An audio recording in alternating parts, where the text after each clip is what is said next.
Welcome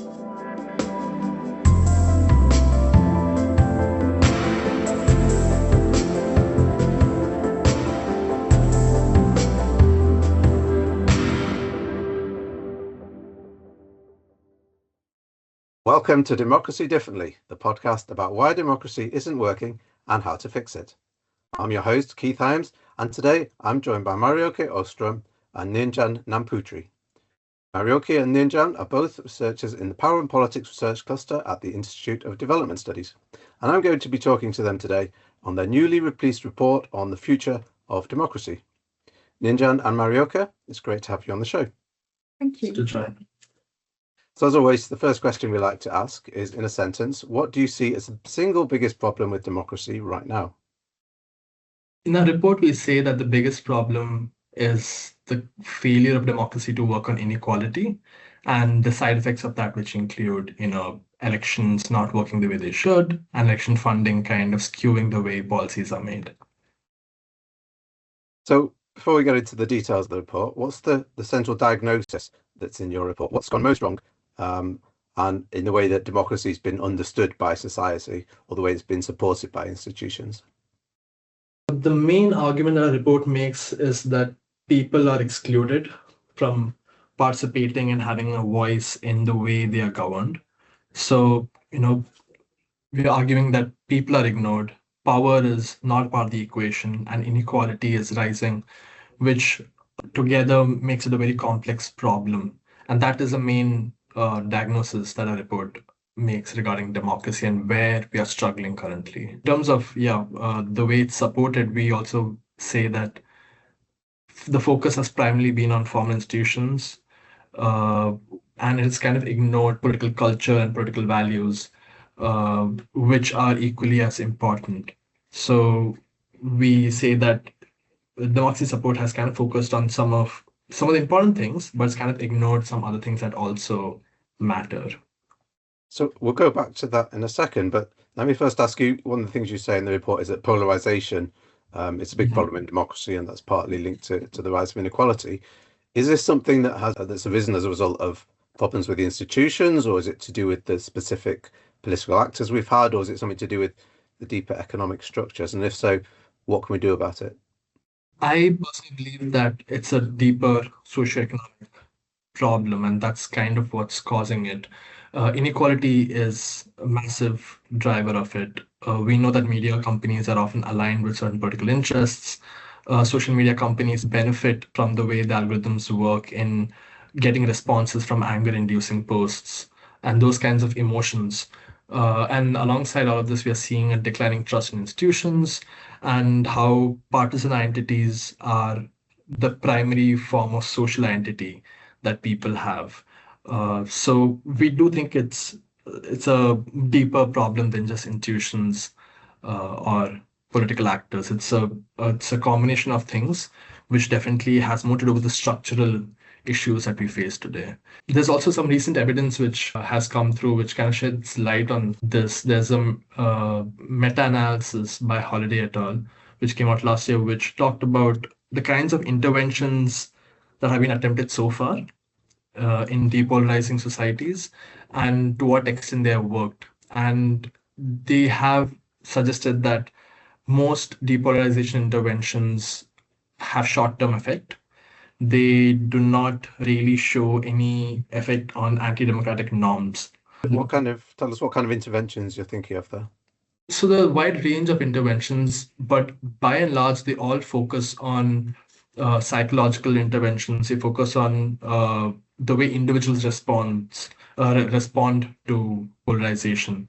And their main argument is that we have not yet focused on the structural aspects of polarization, and maybe it's time to look away from interventions that focus on individuals and instead look at structural incentives, be it media actors or political actors who are sending cues to the broader public, which help form certain kinds of group identities based on partisan lines.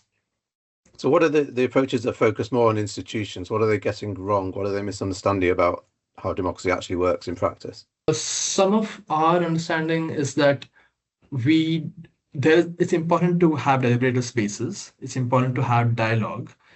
At the same time, those kinds of dialogue and deliberations should lead to a change at the structural level as well. So we need to look at the way elections operate, the incentives for media houses to send certain kinds of political messages or be biased in one way over the other, and the way social media algorithms work, which induce certain kinds of responses. So until unless we kind of deal with those kinds of incentives to get this kind of a response from people, which is polarizing, we will not be able to really deal with the main issue. So we do think there's a combination of both deliberation and dialogue, which helps build intergroup contact. At the same time, some kinds of important responses to the elite actors who can change the way they respond and the way they behave and incentivize polarizing narratives. What does that look like? Does that look like new regulations on Facebook, on X? Is this what the kind of things we mean? Yeah, personal opinion on this would be yes, there has to be more regulation on the way some of these powerful actors, including tech actors, operate. At the same time, there could be like this is uncharted territory in terms of we don't have enough evidence to know what works, but there are possible avenues. For example, we could explore to what degree does some kind of shaming media houses that send hateful messages or use biased language in the way they report issues, how can that maybe change incentives? At the same time, maybe different incentives in for those financing political parties. That is by itself a huge problem. So I think some of the solutions lie in increased regulation for sure. Okay. Another thing you talk about is increasing political participation, and not necessarily through the formal institutions of a democracy, but also through the informal institutions. Can you say a bit about what kind of actors, what kind of practices you have in mind there, and how they would interact with the more formal democratic institutions? I mean, I think we're asking for more of a balance between an interaction between formal institutions and informal institutions. And first of all, to say that formal institutions are very important, and democratic institutions offer important safeguards for democracy.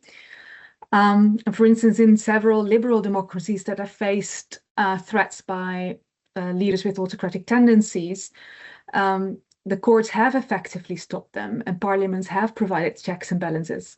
But we're also seeing that democratic institutions are not immune to backsliding or the actions of these leaders.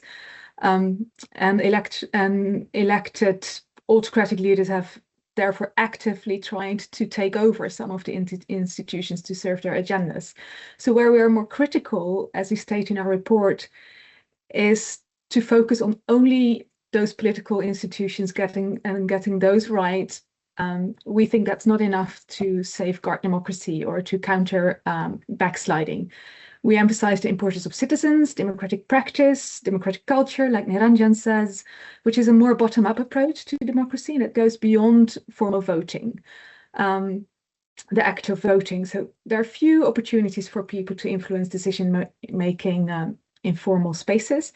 Many policy arenas are also quite opaque, often deliberately so. So it's difficult to demand accountability on certain decisions and policies, especially where the more autocratic leaders are actively trying to create opaqueness and to manipulate political institutions. So we're not saying, in short, that formal institutions do not matter. I'd say the opposite, but a rebalancing of understanding both societal actors and formal institutions.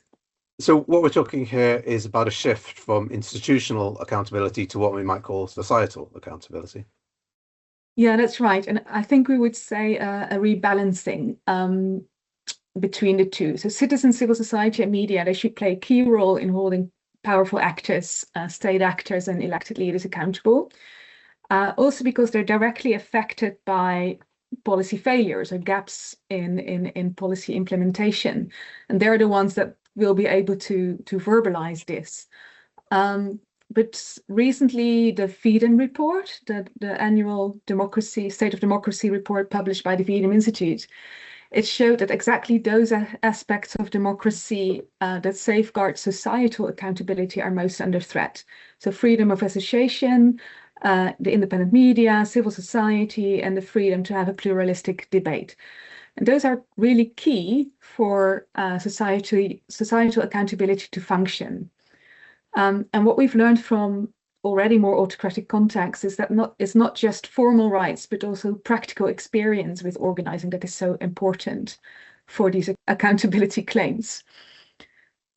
Let me just jump in and ask, when you say are under threat, are you talking globally? Are you talking about specific contexts? We're seeing differences emerging between countries. So where are we talking about here? So it is a global trend, but of course there's variation. In liberal democracies, there's still freedom of association and freedom of speech to a great extent, but we see that like verbal attacks or narratives that question the independent judiciary or the media, as the media always reporting on the other, that is undermining trust in these kind of critical actors. In the more long-established electoral autocracies, we see far more stringent legislation on what the media is able to do. Of course, the cybercrime acts that are used to also constrain the independent media, etc. So there's definitely variation, but they're part of a similar trend. Okay, so let's talk about civil society organizations, NGOs. You describe NGOs as democratic actors. What do you mean by this? What makes them actors in a democracy rather than just organizations that operate within a democracy? So we kind of go back to the definition of Dahl when he talks about polyarchy and he talks about what is there within it. The two aspects, one is contestation and the other one is inclusion. And when we talk about democratic actors, like, we're very well aware that society has undemocratic or non-democratic actors as well within democracies. So we need to distinguish between actors who are democratic as opposed to those who are less democratic. So when we say actors who are democratic in society, we are talking about those actors who are keen on working within the principles of inclusion and are very much in favor of actual contestation between ideas and freedom of political choice. So we are not speaking of actors who are trying to reduce other people's freedoms. We're talking about actors who want to enhance freedoms, who want to use their rights, who want to ensure there is a more free and there's more deliberation over the political choices that are made, and people have the freedoms to kind of use them. So we do distinguish between certain actors who, for example, backlash actors who might be unhappy with the way gender rights and freedoms are being expanded, or maybe those who are expanding the freedoms of sexual minorities. So we would distinguish them from the other actors who are actually in favor of expanding rights, and we'd call those ones more democratic actors.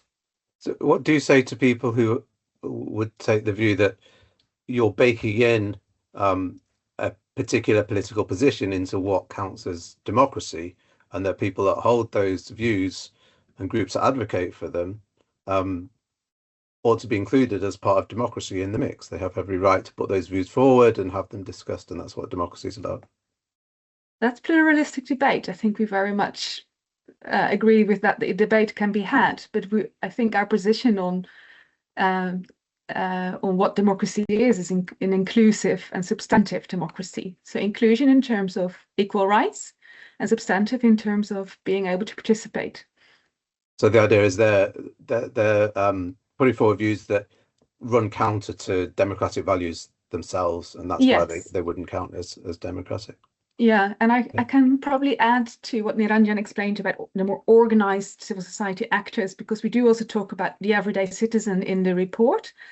And we talk about them as in terms of the democratic stock and the practices and the practice of democracy that can maintain a democratic stock in society. Now, the democratic stock has often been understood as in institutional terms, like which prior institutions were there that can be used to counter an autocratic actor or leader. But also people in everyday life can do these kind of practices that embody democratic and inclusive values. And so that's democratic stock in society. And there are examples, again, from diverse contexts around the world where citizens are modeling, they're prefiguring such democratic practices in everyday forms of resistance to rhetoric that's very exclusionary. So think of artists challenging narratives by the regime that legitimizes autocratic rule in Zimbabwe, but also ordinary citizens in neighborhoods that are supporting refugees in a context where the radical right is gaining support, people displaying posters of solidarities on their windows. Protest maybe not be for everybody. I think when we talk about citizen action, we kind of tend to think just about protest. But it's these smaller examples that are also really important, everyday practices. And I think that they will really help counter what has been called the normalization of the radical right in European context, for example. And that would be a fruitful avenue for shifting an analytical focus to what works in terms of everyday mobilization. You say about elections that it's not enough that citizens get a once every few years vote for the party of their choice, that they're treated as largely passive between elections. Why do you see this as a problem from the point of view of democratic legitimacy? Like research at this point shows that for legitimacy and even for democratic resilience, it's important that citizens are engaged on a regular basis, that accountability mechanisms are in place, that people are participating in decision making.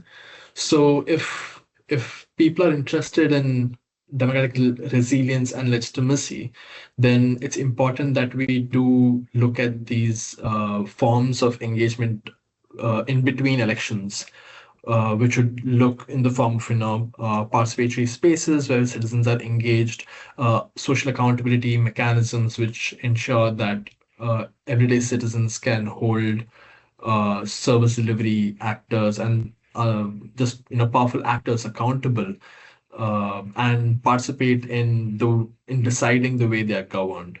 So if you're interested in resilience and interested in legitimacy, then it's important to kind of look at these key aspects which really are the ones that are maintaining democratic resilience in the countries where we see them.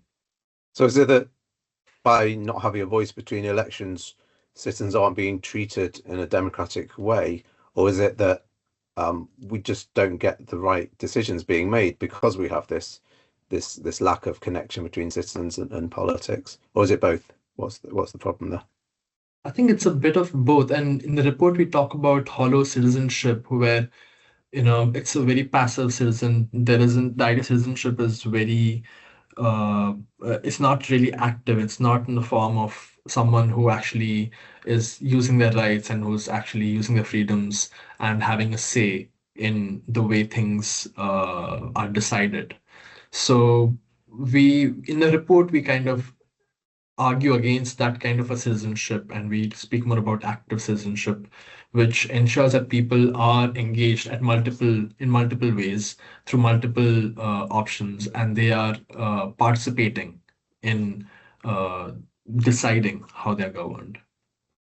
So we do, of course, have some mechanisms for including citizens, things like citizens' assemblies and so on. You're quite critical of these in the report, and you say that they invite citizens in, but they often limit their influence. Can you give us an example of how this plays out in practice? Yeah, I mean, there's a huge literature on participatory governance and participatory innovations. So if we say more citizen engagement would be good, well, let's learn from an example where that has been tried and how to do it better. And in the report, we talk a lot about understanding power dynamics, both between the state actors that initiate these kind of participatory interventions, as well as among citizens, between people. So it has for decades been a very popular policy approach. So organizing citizen assemblies or other forums where people come together, deliberate, give a recommendation or inform policy, or they can even take decisions on budgets, often at the very local level, which is good, which was a really good attempt at doing more than citizen engagement just through voting. Key lessons were that citizens often did not get real decision-making power. Sometimes the initiatives were rather tokenistic, initiated by the state to just rubber stamp a decision that would be taken anyway. And other major lessons were that existing inequalities influenced the process of deliberation and decision-making. So pre-existing inequalities, ethnic racial stereotypes were reproduced among participants. Gender inequalities meant that women had less to say during these deliberations, or certain agendas, certain issues which is not be put on the agenda because the state, that often the initiator of such an initiative, controls the agenda, right? Yeah.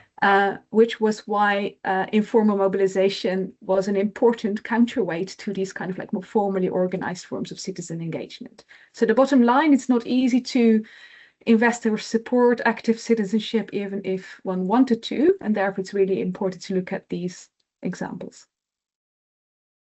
You say in contrast that we have claimed spaces, as you call them. What makes these spaces more democratically meaningful? And is there something we could scale up?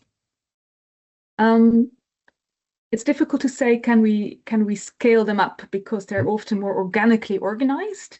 Although a good example is the Gen Z protests that have happened around the globe in the last few years, where you see protest actors deliberately not wanting to have a more organized structure, but to be organically organized. But they learn protest techniques and repertoires of action across these very different movements. So there is scaling happening in some way, but it is much more organic. Also, these kind of movements have inequalities, and there will be hierarchies and power differentials. And one good example is the student movement in Bangladesh was quite inclusive and managed to take down a government. And post-election now, it's definitely the actors have become somewhat less inclusive. There's rhetoric around lack of women inclusion in the subsequent process. So it's not to say that these more informal movements are like represent the best of democracy. What would that look like? What is the proper role of citizens in a well-functioning democracy, in your view? So being able to inform decisions, but also hold decision makers and policies to account.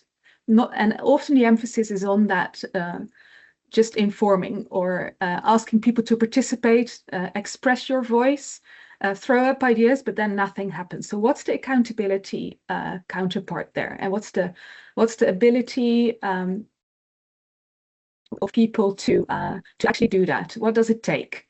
And especially in contexts where there's been a history of repression, of violence, people know very well that taking certain accountability action can be met with state violence. So here in these types of contexts, it's quite important to initiate safe spaces between people, to share ideas and build solidarities in places where there's less repression, where there's less of a risk to organize politically. There's probably more opportunity to already start building and scaling larger collaborations of collective movements or linking movements. So there is a real need for alliances. We know from the existing scholarship there that broader alliances are more effective. That's definitely harder in the more repressive contexts, but even in the more liberal, free context, it seems that it's hard to reach agreement. So what differences can we put aside in order to create a more collective? Just to add to what Marjoke just said, we have also learned that, across lots of contexts, be it repressive or, more open, there it's not sufficient to just be transparent about the way the government is operating. Transparency by itself does not lead to accountability, though transparency might lead to some kind of citizen voice when it comes to raising concerns. uh, Again, just citizen voice doesn't mean the government is going to respond the way, as Marky has said. So it's important to kind of ensure that you are encouraging citizen voice at the same time ensuring that the government is more capable of responding to citizen voice. And I think that should lead to a positive feedback loop. And that's some of the research that we have done on accountability. It kind of shows that. So we kind of need to look at both sides of the accountability aspect. A lot of people working on participatory democracy have embraced the digital revolution and are suggesting that new digital tools can really help with participation. You're quite skeptical of this in the report of digital tools. Why is that? And what explains the overconfidence, in your view, that some people have in these tools? We again have done a lot of research on digital authoritarianism. Marjoke also has done a really good systematic review, and it is very clear that technology is, it's not neutral. It depends on who's designing it. And that really shapes the way it leads to certain consequences. And while in the early 2000s and maybe after the Arab Spring, there was a lot of optimism about the way technology is helping social movements overthrow governments or maybe ask for accountability, demand accountability. We have also seen that technology can often just replicate the same challenges that we see in the more analog ways of seeking accountability. And currently, we know that digital authoritarian practices are widespread across different regime types. It doesn't matter if you're, a liberal democracy or closed autocracy according to VDEM. You can see digital authoritarian practices across different regime types. Different governments are using it. And a reason behind optimism behind tech might partly have to do with the fact that there is a huge rhetoric and narrative around if the governments don't try to play catch up, then they're going to miss out. So they are also using technology for different purposes, but it's also the securitization of technology. It's being used to surveil people as opposed to help expand people's freedoms. So it's important to understand and negotiate like who gets to design technology and for what. Are people being consulted in the way technology is being used?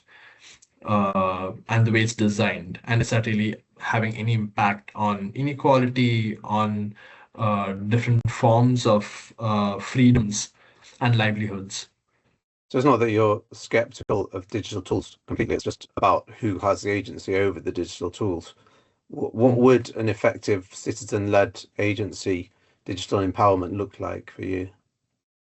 So we talk about digital citizenship in some way as digital agency, where we can see it already. There is, going back decades, each time the government tries to use uh, some kind of an authoritarian practice, there would be a response, maybe in the digital world, because those are one of the open spaces that were available to people. So there's a report that came out a few years ago about Africa and civic space, which consists of different forms of freedoms like expression and assembly. And while initially you could see that when governments are repressive in the physical world, people would use the digital space to respond and try to open up space. But then what you would see is that the government then started closing down the digital space. And in response to that, people started using different forms of digital tools again to counter. They might use VPN, for example. They might go back to SMS, or they might go back to other forms of technologies which allows them to communicate even if there's an internet shutdown. So there's a back and forth that's happening. And digital agency, digital citizenship would be acts which respond and are a counterweight to digital authoritarian practices, and that could it could even include practices such as publishing reports which make it clear that the government is indulging in some kind of a practice which is authoritarian, and holding the government accountable and trying to push back against certain laws. There are also like legal ways of pushing back against all of this. So that would be some of the different digital citizenship practices or forms of digital agency. So at the end of the report, you talk a bit about international donors, and you say donors need to take a more effective approach to supporting democracy. What are they currently getting wrong, and how should they rethink their role in order to support democracy in a more people-centered way? Well, I think the thing they get particularly wrong is the scaling down of budget for democracy support in the first place, let alone having something to say about how do you spend it when you do. So I see the scaling down of support for democracy, not just in financial terms, but in the whole rhetoric, the loss of the value of talking about human rights, how much weight that has in the international community, in the arena. So there is that in the first place is something that is damaging for the future of democracy, but also for governments themselves that are in power now. If we know that the democracies in general deliver better on development outcomes, it's in everyone's interest that democracy is supported. So what could we be doing better apart from providing more funding for democracy support? Are there ways that funding could be used more effectively? What donors have always struggled to do is connect with more informal, organically organized networks and movements. So one thing they could do is find more flexible ways of doing that. Because one of the things that we see happening is where there have been effective protest movements, for example, they have had a prior experience, like earlier movements built movement legacies in terms of they built the networks, the repertoires of action and experience that can be remobilized later when there is a need. So there is something to say for supporting informal movements. This is very clear in the case of the feminist movements, for example, that have worked across generations. Another way to support democracy is to more context specific. Where are the safe spaces for people to learn this democratic stock, to learn everyday spaces, to use everyday spaces and build everyday experience with democratic practice? I've done a lot of work on youth and where and how do young people gain experience with democratic practice. It's a lot of the learning to cope with authoritarianism is done from a very young age. Investing in like adolescents and learning democratic practice at that age is very critical for the future. Thank you. So as you might know, we like to do a round of quickfire questions towards the end. So I'll ask you a number of questions which if you could try and answer in one sentence or less. So first question, is democracy in decline or transformation? It's in transformation and it's not a done deal yet. Yeah, I'm also optimistic. I think it's transforming and we are very clear about the ways in which it's failing. So it's clearer what we need to change. Good. So relatedly, what single democratic building block matters the most and why? Building the democratic stock in society so that people won't choose or vote for autocratic leaders. For me, it's accountability mechanisms. If we get that right, I think it'll really significantly help reduce the odds of authoritarian leaders emerging. On equality, should we be aiming to reduce inequality or to mitigate the democratic effects of inequality, or maybe both? Come up with better mechanisms, democratic mechanisms to reduce inequality. Yes, I think reducing inequality is the main area where democracy isn't working as evidence shows. So we need to focus on that. Digital technology Is it a threat or an opportunity? It's both. It will be a cat and mouse game forever, I imagine, where big tech has the money, but people have the masses. Okay. Yeah, I think in the current form they are a threat because of big tech, but that doesn't have to be the case. Yeah. Polarization, can we reduce it or do we have to just manage it? Reduce, everybody has a part to play. I don't think it can be centrally managed. Okay. Yeah, the different forms of polarization, and there's evidence to show that they can all be reduced, even if it's for a short while. So reduced. Yeah. Um, How much of democracy, you could put a number on it if you want, operates outside of the formal institutions of democracy? Given my own focus on the everyday, people take decisions and decide to include or exclude on an everyday basis in everyday life. So I would say outside of democracy, outside of formal institutions. Yeah, I would say a lot of actual democracy is outside formal institutions, and it's about the culture that we practice and having like living those forms of values in the everyday. So lastly, and connecting to your answer to that, what's one thing that individuals can do that strengthens democracy? Contribute to inclusion by recognizing the rights and presence of others around you.